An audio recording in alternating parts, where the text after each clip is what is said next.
Dumarami na ang mga nasabugan ng paputok habang papalapit ng papalapit ang pagsalubong sa bagong taon. Sa Maynila, may nasabugan ng paputok habang nagme-makeup sa loob ng kanilang bahay. Live mula sa Jose R. Reyes Memorial Medical Center, nasa frontline ng balitang yan si Mon Gualvez. Mon, anong detalye dito sa pinakabagong biktima na sinugod dyan? Julius, walang tigil sa pag-iyak ang 19 anyos na babae mula Sampaloc, Maynila nang dalhin dito sa JRRMMC. Nagme-makeup nga lang daw siya sa loob ng kanilang bahay nang biglang tamaan ng sumabog na paputok sa labas ang kanyang muka. Sa lakas nga raw ng pagsabog nito nang hindi nila matukoy pang uri ng paputok, may pumasok ng mga bahagi nito sa kanyang mata kaya't nahihirapan din siyang imulat yan. Kwento ng nanay ng bata, nakailang beses na raw silang sitahin o manita ng mga nagpapaputok sa labas pero hindi naman daw nakikinig. Nakatutok na ngayon ng ophthalmologist ng ospital para ma-check ang mata ng biktima. Dahil dito sa ngayon aabot na sa 16 ang mga firecracker-related injuries dito nga sa naturang ospital. Pero bukod sa mga nabibiktima ng paputok, pinakabinabantayan din ng naturang ospital ang dumarami nilang kaso ng tinatawag na holiday heart syndrome na nauuwi naman sa stroke. Kabilang sa mga no-ospital ay yung mga nasosobrahan sa kain at inom ng alak ngayong kaliwat ka ng mga party. Nagresulta nga yan sa stroke. Mula December 21 hanggang ngayong umaga, lampas 50 na kaagad ang naitala ng JRRMMC na holiday heart syndrome cases. Ang masaklap, 4 na ang nasawi dito.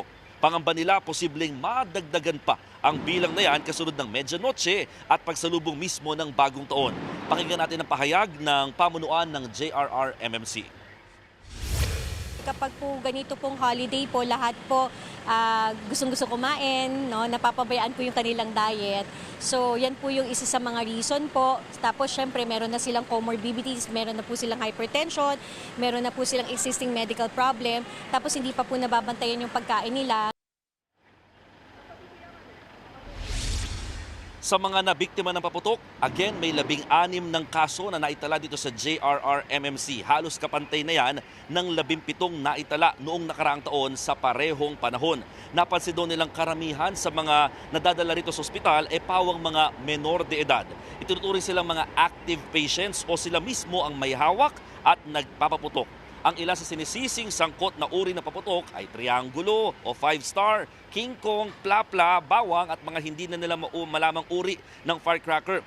Kabilang sa mga nakadimik ngayon sa ospital, ang 12 anyos na lalaki sa Tondo, Maynila na lubhang nasugatan ng sindihan ng illegal na uri ng paputok kasama ang kaibigang nasawi dahil din sa insidente. Aabot naman sa halos 100 na ang isinusugod dito mga pasyenteng nasangkot sa road crash. Sabi ng mga doktor, marami rito ang nakainom ng alak at pinilit magmaneho ng sasakyan o motorsiklo.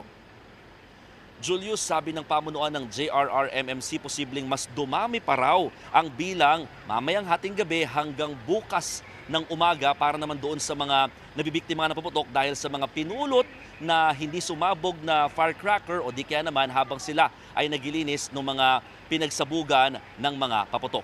Julius. Maraming salamat, Mon Gualvez. Mga kapatid, Cheryl Hosing po. Maging maalam at may pakialam sa mga napapanahong issue at headlines. Mag-follow at mag-subscribe na sa social media pages ng News 5.